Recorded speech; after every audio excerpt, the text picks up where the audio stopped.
15 વર્ષ પહેલા અઠવા લાઇન્સ વિસ્તારમાં પોલીસ સ્ટેશનની હદ વિસ્તારમાંથી સગીર વયની બાળકીને લગ્ન કરવાની લલચાવી ફોસલાવી ભગાડી નાસી જનાર વોન્ટેડ આરોપીને સુરત ક્રાઇમ બ્રાન્ચ પોલીસે ઝડપી પાડી કાયદેસરની કાર્યવાહી હાથ ધરી છે।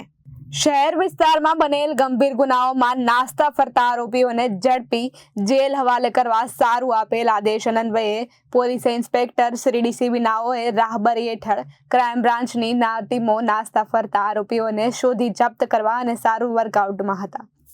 એ દરમિયાન મળેલ આધારભૂત બાતમી હકીકતના આધારે 2011ની સાલમાં અઠવા પોલીસ સ્ટેશન હદ વિસ્તારમાંથી ફરિયાદીને સગીર વયની બાળકીને લગ્ન કરવાની લાલચ આપી લલચાવી ફોસલાવી ભગાડી નાસી જનાર આરોપી તારિક અનવર અબ્દુલ બાસિર ઉંમર વર્ષ 35 અને બાગે ચિરાગે રિફાઈ બિલ્ડિંગ રેશમવાડા સલાબતપુરા સુરત મૂળ વતનના બિહારવાળાને ક્રાઇમ બ્રાન્ચની ટીમ દ્વારા સલાબતપુરા રેશમવાડામાંથી ઝડપી પાડવામાં આવેલ છે। Bureau report Janadesh news Surat.